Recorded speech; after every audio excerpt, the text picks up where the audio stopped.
नमस्कार मंडळी, 2 फेब्रुवारीचा ठरलं तर मगचा फ्रेश असा रिव्ह्यू तुम्ही माझ्या आवाजामध्ये ऐकत आहात. काल आपण पाहिलेलं असतं की सायलीने अगदी प्रेमाने म्हणजेच लेकीच्या मायेने रविराजांना जेवायला घातलेलं असतं. अगदी एक एक घास करून ती त्यांना एक घास पूर्णाईचा, एक घास प्रतिमात्याचा असं म्हणून खायला घालत असते. आता हे सगळं पाहून आता लगेचच पूर्णाजी म्हणतात, पाहिलंच ना रविराज, देव एका हाताने नेतो तर दुसऱ्या हातानं देतात असं म्हणतायत. तर मी कसे का वागेना, पण सायलीचं तुमच्यावरचं प्रेम कधीही कमी होणार नाही असं आता पूर्णाजी म्हणतात. प्रतिमा आता कल्पनाताईला सुद्धा हे खरं वाटतं. कल्पनाताई म्हणतात, खरं आहे भाऊजी, सायली तुम्हाला कधीच एकटं पडू देणार नाही. आता सायलीच्या घरच्यांना सगळ्यांना तिचा आनंद होत असतो की सायली अगदी रविराजांना सावरून घेते. आता हे सगळं ऐकून रविराजांना कौतुक वाटतं आणि तिच्या गालावरती हात ठेवून ते म्हणतात की खरंच माझी लेक आहे सायली म्हणून. आणि पुढे म्हणतात की सायली नाती रक्ताचीच असतात असं नाही ग, आणि असं सायलीला म्हणत असतात की नाती ही रक्ताचीच आहेत अशी नसतात ग सायली. सायली म्हणते, हो ना, मग मला एक वचन द्या की तुम्ही पण असं कधीही खचून जाणार नाही म्हणून. आता रविराज थोडासा विचार करतात आणि नंतर तिचा हात हातात घेऊन म्हणतात की दिलं वचन म्हणून. आणि आता हे सगळं जे आहे तर ती बापलेकीचं प्रेम सगळेजण पाहत असतात. रविराज म्हणतात की दिलं वचन, इथून पुढे मी खचून जाणार नाही, कारण माझ्या घरामध्ये सुरक्षित सन्मानाने वावरणाऱ्या त्या नागराजला मी अद्दल चांगलीच घडवणार आहे म्हणून. आणि पुढे म्हणत असतात की त्याने गेली 22 वर्ष तडफडलोय मी, आता पुढची 22 वर्ष तो कसा तडफडेल हेच आता मी पाहणार आहे. तर यानंतर आपण पाहतो की रात्र झालेली असते. अर्जुन सायली त्यांच्या रूममध्ये असतात. सायली म्हणत असते, सुमन काकू किती घाबरल्यात ना, ज्यावेळेस त्यांनी नागराज काकाचं हे पहिल्यांदा रूप पाहिलं असेल तेव्हापासून आत्तापर्यंत त्यांनी किती काय काय सहन केलं असेल ना, याची कल्पनासुद्धा मला करवत नाही. त्यावरती अर्जुन म्हणतो, त्या व्हिडिओमध्ये नागराज काकाच्या चेहऱ्यावरचे एक्सप्रेशन बघितले ना की मला बघून असं वाटत होतं ना की मी एखाद्या अट्टल गुन्हेगाराबद्दलच बोलतोय किंवा अट्टल गुन्हेगाराला पाहतोय असं वाटत होतं ग मला. आणि पुढे सायली म्हणते की तुम्हाला एवढा धक्का बसलाय तर रविराज काकांचं काय झालं असेल हो, त्यांची अवस्था तर मला बघवतच नाही असं सायली म्हणते.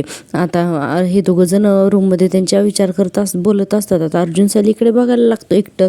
सायली म्हणते, काय हो असे काय बघताय, असं का काय झालं, असं का बघताय.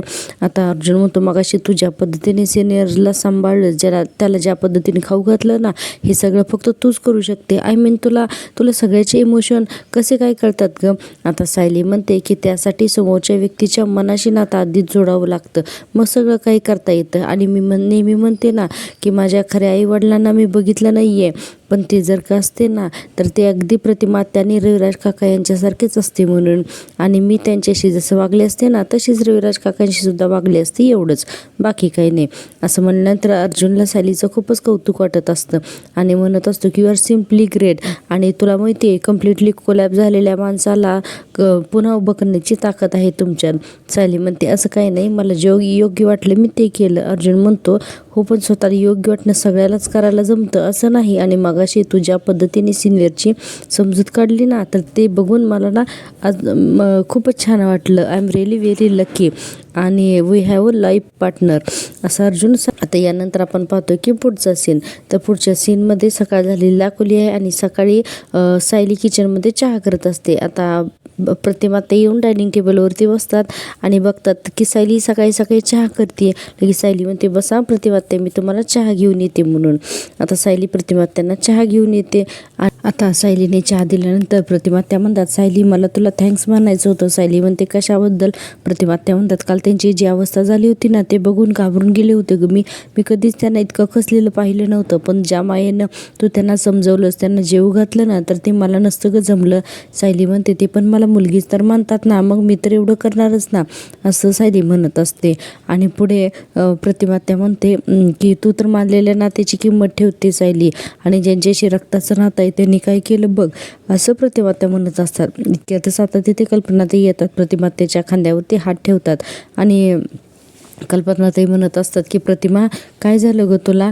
तर लगेच प्रतिमात्या म्हणतात, जिने तिच्या नवऱ्याला डस रडताना पाहिलंय त्या बायकोला काय वाटत असेल ना, तर हे सांगून नाही कळणार ग, आता हे आयुष्यभराचं दुःख आहे असं प्रतिमात्या म्हणत असतात. कल्पनाताई म्हणतात, हे बघ सगळं काही ठीक होईल आणि नागराज भाऊजीने जे काही केलंय ना त्याची त्यांना चांगली शिक्षा मिळेल, तू नको काळजी करूस. आता इथे प्रतिमात्याला सुद्धा कल्पना ते खूप समजावत असतात आणि म्हणतात, जाऊ देत ना गं प्रतिमा, आता बरं तू इथे बस, आम्ही आता दोघीजणी नाश्ता बनवून घेतो. हां, तर प्रतिमात्या म्हणतात, नाही थांब, आज मी आणि सायली नाश्ता बनवतो. मला पूर्णाजीने याच किचनमध्ये स्वयंपाक बनवायला शिकवला होता. मी आता तिथे जाण्याची संधी सोडणार नाही. चल सायली, आपण नाश्ता बनवूयात. असं म्हणल्यानंतर या दोघीजणी सुद्धा नाश्ता बनवण्यासाठी जातात. आणि आता आपण पाहतोय पुढचा सीन. तर पुढचा सीन पाहतोय आपण जेलमधला. नागराज जेलमध्ये असतो आणि त्याच्या शेजारच्या जेलमध्ये महिपत असतो. आता नागराज आणि महिपत दोन्ही हे एकत्र असतात. आता बघा, हा लगेचच मुद्दामून महिपत जो आहे ना, तो खडखड असा आवाज करतो, जेणेकरून नागराजचं लक्ष महिपतकडे जाईल म्हणून. आता नागराज पाहतो की लगेचच महिपत ओरडतो ना, काय रे नाग्या, काही प्रेमाभिमात पडला काय माझ्या, असं महिपत म्हणतो. आता नागराज म्हणतो की तुझ्या प्रेमात काय येड लागलाय का काय मला, आणि पुढे म्हणतो की दुश्मन आहेस तू माझा, दुश्मन. महिपत म्हणतो, दुश्मन मी नाही नाग्या, दुश्मन तुझी बायको आहे नाग्या, तुझी बायको, असं महिपत बोलायला लागतो. आणि पुढे म्हणतो की काय सांगत होतास तू मला तिच्याबद्दल, कवडी अक्कल नाही आहे तिला, बेअक्कल बाई आहे एक नंबरची. आणि मग त्याच बेअक्कल बाईनं तुझा व्हिडिओ काढला आणि तो व्हिडिओ थेट त्या सुभेदारापर्यंत पोचवला. आता नागराज हे सगळं ऐकून म्हणतो की अरे वा, तुरुंगात बसल्या बसल्या सगळ्या खबरा असतात ना तुला. तर महिपत म्हणतो, शेवटी माणसं सांभाळून ठेवलीत ना मी नागराज सेठ, तुम्हाला साधी तुमची बायको सांभाळून ठेवता आली नाही, असं महिपत म्हणतो नागराजला. आता नागराज त्याच्याकडे रागाने बघतो. लगेच दुसरा सीन पाहतोय की रविराज अर्जुनच्या स्टडीमध्ये बसलेला असतात. अर्जुन तिथे येतो आणि म्हणतो की अरे सिनियर, हे काय तुमच्या ॲक्सिडेंटच्या फाईल्स, ह्या सगळ्या तू परत का बघतोय. आता रविराज म्हणतात, अरे एक एक गोष्ट जरा क्रॉस करून बघतोय. हो, आणि एका लूप होलचा आता नव्याने मला काही अर्थ लागतोय का, तर ते पाहतोय. अर्जुन म्हणतो म्हणजे. तर युवराज म्हणतात की नाही, हे स्पष्ट आहे की मी माझ्या बायकोच्या आणि मुलीच्या शोधामध्ये तेव्हा अनेक वर्ष वनवन फिरत होतो आणि नागराज मात्र माझ्याच घरामध्ये बसून अतिशय हे बघत होता. आणि पुढे एक कागद दाखवतात आणि म्हणतात की हा बघ ना कागद म्हणून. आता अर्जुनसुद्धा तिथे खुर्ची घेऊन येऊन बसतो आणि तो कागद बघायला लागतो. आता तो कागद असतो आणि रविराज म्हणतात की इथे असं स्पष्टपणे लिहिलं आहे की माझा ॲक्सिडेंट झाल्यानंतर तिथल्या लोकांनी ताबडतोब माझ्या, या कागदावरती लिहिलं आहे की इथल्या लोकांनी माझा ॲक्सिडेंट झाल्यानंतर ताबडतोब माझ्या घरी कळवलं होतं म्हणून. मग जर का माझ्या घरी ताबडतोब कळवलेलं होतं तर मग नागराज, मग मला ॲडमिट मात्र एका वेगळ्याच हॉस्पिटलमध्ये केलं होतं आणि नागराज तिथे दुसऱ्या दिवशी सकाळी आला होता. मला हेच कळत नाही आहे ना की त्या दिवशी तुझ्या वाढदिवसाच्या दिवशी रात्री मी आणि नागराज आम्ही सगळे निघालो होतो, म्हणजे एकत्रच निघालो होतो, म्हणजे नागराज ताबडतोब तिकडून निघाला होता. मग पण तो आला नाही का, आणि कुठे गेला होता तो, आणि हे सगळं कसं शक्य आहे, असं रविराज म्हणतात. आणि म्हणतात, हे बघ ना इथे या सगळ्या ज्या काही नोंदी आहेत ना, असं म्हणून ते कागदपत्र सगळे रविराज अर्जुनला दाखवत असतात. पुढचा सीन दाखवलाय जेलमधला. महिपत म्हणत असतो, अरे नाग्या, तुझ्या त्या बायकोने असं काही गेम केला ना की तू थेट सगळं जेलमध्येच येऊन पडलाय, आणि काय रे नाग्या, काय ॲक्टिंग केली होती तू माझ्यावर, बोल ना. आता महिपत बोलायला लागतो. लगे आवाज वगैरे विचित्र काढतो आणि म्हणतो की महिपत सांग, माझी लाडकी सुमन कुठे ठेवली सांग. असले विचित्र आवाज काढून मला भांडत होता ना, मला विचारत होता ना की तुला तुझ्या पोरीची शपथ आहे सांग म्हणून. आणि पुढे म्हणतो, काय रे नाग्या, असंच बोलत होतं ना मला, माझी मेलेली पोर पण आता तिथंच आहे आणि आता तू चढणार जेलात आयुष्यभर, असं आता महिपत म्हणतो. आता नागराज त्याच्याकडे रागाने बघतो ना आणि चौतळून पुढे जातो आणि त्या जेलच्या गजाला हात लावतो आणि म्हणतो की मी इथं जेलमध्ये सडतोय आणि तू काय ते सनबाद घेतोय का, दारू ढोसतोयस. तर आता महिपत म्हणतो, ते पण करीन नाग्या, मी ते पण करीन, कारण अजून माझ्यामध्ये नियत जागी आहे. मी स्वतःच्या सख्ख्या भावावरती मी नव्हतं उठलेलो, तू उठला होता. नागराज म्हणतोय, मी एकट्याने केलं नव्हतं ते, तू मला सामील होताच. आता महिपत म्हणतो, ते तर आता सगळ्यालाच माहिती आहे. तर नागराज म्हणतो, सगळ्यांना जे नाही माहिती ते बाहेर काढू का, सांगू का सगळ्यांना. महिपत, तुरुंगात जरी असलं ना तरी तोंड उघडता येतं मला, कळलं का तुला. 105 संदीप अपार्टमेंट्स, मँगो गार्डनच्या शेजारी असलेल्या बिल्डिंगमध्ये पनवेल. पत्ता कोणाचा आहे हा माहिती ना तुला, कोणाचा पत्ता आहे माहिती ना तुला, पत्ता कोणाचा, सांगू का, सांगू सगळ्यांना. आता असा नागराज मजा करायला लागतो आणि पुढे म्हणतो की कोणाला सांगू हा पत्ता, मी किल्लेदारला सांगू का, अर्जुन सुभेदारला सांगू का, ते इन्स्पेक्टर सावंतला सांगू, सांग ना, बोल कोणाला सांगू. आता असं म्हणल्यानंतर महिपत एवढा घाबरतो ना, कारण त्याला त्याच्या हात अडकलेले असतात साक्षीमुळे. त्यामुळे आता महिपत गप्प बसतो. पुन्हा आपण पाहतो इकडचा घरचा सीन.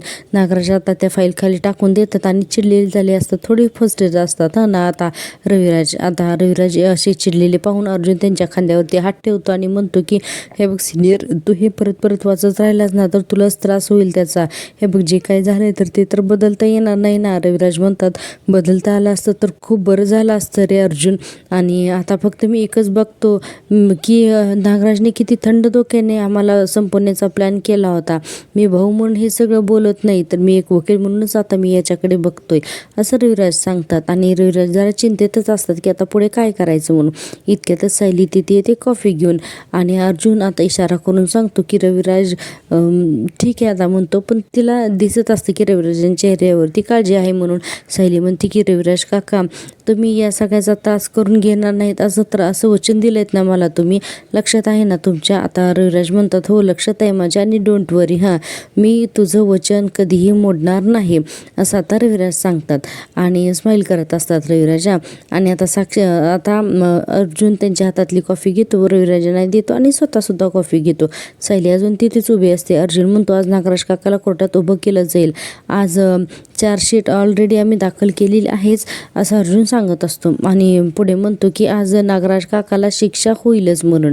आता असं अर्जुनने सांगितल्यानंतर सायली म्हणते की प्रिया हे सगळं ऐकते आणि म्हणते किल्लेदार आणि अर्जुन मिळून किल्लेदार आणि अर्जुन मिळून नागराजला खूप वर्षासाठी जेलमध्ये टाकतील. बरं झालं, माझे दोन्ही शत्रू आता जेलमध्ये, पण त्या दोघांनीही माझं नाव नको घ्यायला तोंड उघडून. आणि महिपत तर नाही बोलणार कारण त्याला साक्षीमुळे महिपत गप्प बसेल, पण नागराज आहे ना, नागराजचाच फणाची चल हवा, असं आता प्रिया म्हणत असते. सायली म्हणते की बरं आता आपल्याला कोर्टामध्ये कधी पोचायचं आहे, अजून किती वेळ आहे. आता असं म्हणल्यानंतर अर्जुन म्हणतो हे बघ सायली, आपली केस कोर्टामध्ये पोस्ट लंच आहे, त्यामुळे आम्ही आधी निघू आणि प्रोसिजन करू. तू एक काम कर, तू सुमन काकूला घेऊन डायरेक्ट कोर्टातच ये. आता रविराज म्हणतात की नागराजचा वकील बेलसाठी नक्कीच प्रयत्न करणार म्हणून. आता असं म्हणल्यानंतर रविराज म्हणतात की काय वाटेल ते झालं तरी त्याला बेल मिळता कामा नये. सुमन म्हणते काय हो, सुमन काकूंना साक्ष द्यावी लागेल का. आता अर्जुन म्हणतो की हो द्यावी लागेल, कारण त्या मुख्य साक्षीदार आहेत ना, कारण नागराज काकांनी तिच्यासमोर सगळं काही कन्फ्युज केलंय, सो तिला यावंच लागेल. आता सायली म्हणते सुमन काकूंनी नागराज काकांचा विचार केला तरी त्या तणावाखाली येत आहेत, आता ते आत्मविश्वासाने साक्ष देऊ शकतील का.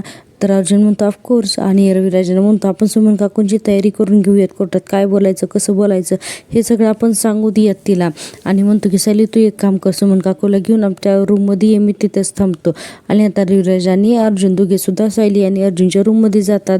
आता अर्जुन म्हणतो सायली घेऊनच येते सुमनला, आपण पुढे काय करायचं काय नाही तिला आपण सांगायलाच हवं. आणि हे सगळं आपण खाली सगळ्यांच्या समोर सांगितलं असतं तर कदाचित सुमन काकूला अकॉर्ड वाटलं असतं ना. तर असं म्हणून अर्जुन आता फाईल वगैरे तिथल्या बघत असतो. आता रविराजांचं लक्ष जातं, तो जो बोर्ड बनवलेला असतो ना सायलीने, तर त्या बोर्डकडे रविराजांचं लक्ष जातं. आता ते बराच वेळ त्या बोर्डकडे पाहतात आणि अर्जुन काही बघत नसतो. आता रविराज ते सगळा बोर्ड वगैरे बघतात आणि म्हणतात की अर्जुन अरे तू अजून असा बोर्ड बनवतोस का म्हणून. आता अर्जुनचं सुद्धा लक्ष जातं की रविराज ते बोर्ड बघतायत म्हणून. अर्जुन आता रविराजांना म्हणतो की काय झालं म्हणून. आता रविराज त्या बोर्डकडे बघत असतात आणि अर्जुन म्हणत असतो अरे काय झालं बोल ना. आता असं म्हणल्यानंतर रविराज म्हणतात नाही काही नाही रे, तू अजूनही असे चार्ट्स बनवतोस का. आता असं म्हणल्यानंतर अर्जुन म्हणतो हो तू शिकवलेस मला, पण हा बोर्ड जो आहे तर तो सायलीने बनवला आहे म्हणून. आता रविराज खूपच कौतुकाने पाहतात त्या बोर्डकडे आणि म्हणतात तुम्ही दोघंही आधीपासूनच या केसवरती काम करताय, केवळ पुरावा नाही आहे म्हणून नागराज बाहेर मुकाट फिरतोय. अर्जुन म्हणतो की पण आता नाही, तो बस ना बस, असं म्हणून तिथे बसतात. इतक्यातच सायली आणि सुमन तिथे येतात. अर्जुन म्हणतो आल्या दोघीजणी. आता बघा आता आपण पाहतोय की सुमन म्हणते की मला वरती का घेऊन आलीस तू सायली. असं म्हणल्यानंतर सायली म्हणते कारण आता तुम्हाला कोर्टामध्ये साक्ष द्यावी लागणार आहे. आता असं म्हणल्यानंतर आता तिथं रविराज अर्जुन सगळेजणच असतात. आता सायली म्हणते की तुम्ही नागराज काकांचा पुरावा मिळाला ही खरंच खूप मोठी गोष्ट आहे, पण आता आपल्याला हे सगळं कोर्टात मांडावं लागेल ना. आता रविराज म्हणतात हे बघ सुमन, नागराजचा वकील तुला वेडेवाकडे प्रश्न विचारेल, तर आता आपल्याला तयारी करून घ्यायला हवी. आणि तुला गोंधळून टाकेल ग तो वकील, आणि पण तू न घाबरता सगळ्या प्रश्नांची उत्तरं द्यायचीस. ठीक आहे, असं रविराज सांगत असतात. आता सुमन नुसती मान हलवत असते. अर्जुन म्हणतो की आणि सुमन काकू आम्ही सगळेजण तिथं असूच, तू काळजी करू नको, पण त्या वकिलाला तुला फेस करायचं आहे, त्याच्या प्रश्नांची उत्तरं तुला द्यायची आहेत, त्यामुळे सो प्लीज टॉक, असं अर्जुन सांगत असतो. आता सुमन बिचारी गप्पच असते, जास्त काही बोलतच नसते, कारण तिचा काही धीर एकवटत नसतो. आणि सायली म्हणते आणि सुमन काकू तुम्हाला ताण आलाच तर माझ्याकडे बघा आणि मोठा श्वास घ्या आणि पुन्हा बोलणं सुरू करा, ठीक आहे का. आता असं म्हणून आता हे प्रॅक्टिस घेतात. आता रविराज म्हणतात की हे बघ सुमन, सगळं काही कोर्टात व्यवस्थित कर, कुठलीही डिटेल विसरू नकोस. सुमन म्हणत असते की हो म्हणून. आता अर्जुन म्हणतो की बरं आता तू रेडी आहेस का, आपण सुरू करूयात का. तर सुमन मान हलवते हो म्हणून. आता लिगे अर्जुन म्हणतो मिसेस सुमन किल्लेदार त्या दिवशी नक्की काय घडलं होतं. आता सुमन सांगायला लागते की नागराज रूममध्ये आला, त्याने माझा हात पकडला आणि तो सांगायला आला की तू वेडी आहेस आणि तू जाऊन सांग जा की मीच तो मास्टर माइंड आहे आणि कोणाला जायचं आहे ते सांग. आणि हे सगळं त्यांनी गुन्हा कबूल केला आणि कोणीही तुझ्यावरती विश्वास ठेवणार नाही, हे सगळं मीच केले, जा जाऊन कोणाला सांगायचं ते सांग, असं सुमन आता सगळं काही सांगायला लागते. पण या सगळ्याला पुरावा काय म्हणून आता अर्जुन म्हणतो पण हे नेमकं कुठे घडलं, काय वेळ होती तेव्हा, नेमकं काय घडलं. आता सुमन म्हणते अंदाजे 6 वाजले असतील म्हणून. अर्जुन म्हणतो अंदाजे विचारले नाही आहे मी, नेमके किती वाजले होते. आता सुमन या सगळ्या प्रश्नांची उत्तरं देते आणि हे सगळं म्युझिकली बराच वेळ दाखवलं आहे. आता यानंतर अर्जुन म्हणतो ओके ठीक आहे. आणि आता अर्जुन पुढे ना एक कागद जो आहे तर ते आता सुमनला देतो आणि म्हणतो की हे बघ, हे तुला वाचून घ्यायला हवं, तू जे पोलिसांना स्टेटमेंट दिलंयस ना तर ते एक्झॅक्टली तसंच पाठकर आहे, ते याच्यावरती लिहिलेलं आहे, यातला एकही शब्द पुढे मागे होता कामा नये, ठीक आहे, असं अर्जुन म्हणत असतो. आणि पुढे म्हणतो की आणि अंदाजाने कोणतंही उत्तर द्यायचं नाही, जे काही बोलायचं आहे ना तर ते ठामपणे बोल, हे घे, हे वाचून घे, असं अर्जुन सांगत असतो सुमनला. आणि सुमन आता ते सगळं लेटर जे आहे तर ते वाचते बरं का, त्याच्यावरती जे काही लिहिलं आहे तिचं स्टेटमेंट तर ते वाचते, म्हणजे जेणेकरून पाठच करून घेते. आणि आता पुन्हा अर्जुनच्या हातात तो कागद देते. आपण पाहतोय की आता अर्जुन म्हणतो की चला आता आपण परत सुरू करूयात का. आता पुन्हा सुरू करतात. मिसेस सुमन किल्लेदार, नागराज किल्लेदारने जेव्हा कबुली दिली तेव्हा तुम्ही एक्झॅक्टली कुठे होतात. आणि ईश्वर आता ही सुमन जी आहे तर ती म्हणते की माझ्या बेडरूममध्ये ना. आता रविराज म्हणतात तुम्हाला कसली तरी औषधं सुरू होतात, कसली होती ती. आता सुमन म्हणते की त्या विटॅमिनच्या गोळ्या होत्या, मला काहीच झालेलं नाही आहे. आणि अर्जुन म्हणतो की याचा अर्थ तुम्ही माझ्या क्लायंटला फसवलं, तुम्ही खोटं बोला, तुम्हाला काही झालं नसताना तुम्ही हे सगळं नाटक केलं. तर सुमन घाबरते, आता नाही नाही नाही नाही असं म्हणते आणि उत्तरं देते, पण ती खूप घाबरत आणि अतिशय पॅनिक होऊन उत्तरं देते. आणि अर्जुन क्रॉस वकील आहे असं तिची उलट चौकशी करत असतो आणि रविराज किल्लेदार त्यांचा वकील आहे अशी चौकशी करत असतात. थोडक्यात काय तर कोर्टात काय घडणार आहे याचं सगळं संपूर्ण प्रॅक्टिकल सुमनला दिलं जातं. आणि या सगळ्यांचे उत्तरं देता सुमनला एकदम धाप भरते ना, एकदम ती घाबरते आणि थकते. आता सायली लगेचच तिच्याजवळ जाते आणि तिला आधार देते. आणि आधार दिल्यानंतर ती म्हणते की सुमन काकू शांत व्हा, तुम्ही असं घाबरायचं नाही, असं पॅनिक नाही व्हायचं, आपल्याला अजिबात खचून नाही जायचं, एकदम शांत व्हा, तुम्ही मोठा श्वास घ्या आणि शांतता बाळगा, बरं तुम्हाला सगळं सांगता येईल, शांत व्हा. सुमन असा प्रयत्न करत असते, सायली प्रयत्न करत असते सुमनला शांत करण्याचा. आता सुमन संपूर्ण शांत झाली हे पाहिल्यानंतर अर्जुन म्हणतो की सुमन काकू ऐक, हे बघ तुला प्रश्न विचारला जाईल तेव्हाच तू उत्तर द्यायचं, मध्ये काहीही बोलायचं नाही, कारण अजिबात मध्ये काही बोललं तर पुढचे वकील जे आहेत तर ते क्रॉस चेक करतात. आणि नागराज काकाकडे बघताना जर का तुला भीती वाटत असेल ना तर तू जज साहेबांकडे बघ आणि मगच उत्तर दे, ठीक आहे. तर आता सुमनसुद्धा म्हणते की हो. आणि सायली म्हणते की आणि जर का तुम्हाला रडू आलंच तर तुम्ही त्यांना शांतपणे सांगायचं की मला थोडा वेळ द्या म्हणून, चालेल का.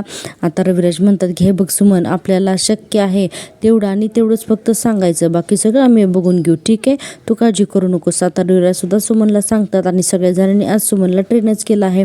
पण आपण पुढचा प्रोमो पाहिला आहे ना की नागराज तरीही सुटतो, कारण पुराव्याअभावी कोर्टाला फक्त मोबाईलवरचा व्हिडिओ एक पुरावा म्हणून चालत नाही. आणि आता यांनी केलेले एवढे सगळे प्रयत्न आता ते वाया जाणार आहेत. पण हा भाग पुढच्या भागात आहे. आता ठरलं तर मग आजचा हा भाग तरी ते संपतो. आणि हो प्रेक्षकांना, तुम्ही अजूनही माझ्या चॅनलला सबस्क्राईब केलेलं नाही, अजूनही 96% लोक असे आहेत की तर तर ज्यांनी चॅनलला सबस्क्राईब केलेलं नाही व्हिडिओ तर पाहतात पण अजून चॅनलला सबस्क्राईबच करत नाहीत. आपण पाहूया ठरलं तर मग पुढच्या भागामध्ये काय होणार आहे ते. आता इन्स्पेक्टर सावंत आता लगेच अर्जुनला सांगतो की कोणीतरी विशाखा प्रभणी नावाच्या मॅडम महिपतला भेटायला आल्या होत्या. आता अर्जुन म्हणतो अरे ह्या मॅडम आहेत तरी कोणत्या महिपतला भेटायला आल्या होत्या. आणि पुढचे आपल्याला सीन दाखवलेला आहे की महिपत आणि नागराज समोरासमोर कोर्टात येतात आणि अर्जुन महिपतला विचारत असतो की तुम्हाला या सगळ्या ॲक्सिडेंटची सुपारी कोणी दिली होती म्हणून. आता असं झाल्यानंतर सुद्धा महिपत काहीच बोलत नाही. आता बोलत नाही म्हणल्यानंतर अर्जुन लगेचच म्हणतो की माझ्या एवढ्यावर पुरावे संपणार नाहीत आणि ती रेकॉर्डिंग कोर्टामध्ये सुद्धा सगळ्यांच्या समोर दाखवतो. आता पाहूया अजून काय काय होतं ते ठरलं तर मग मध्ये त्यासाठी पाहत राहा माझी आवडती सिरियल. भेटूया उद्याच्या भागात. तोपर्यंत टेक केअर. Bye bye.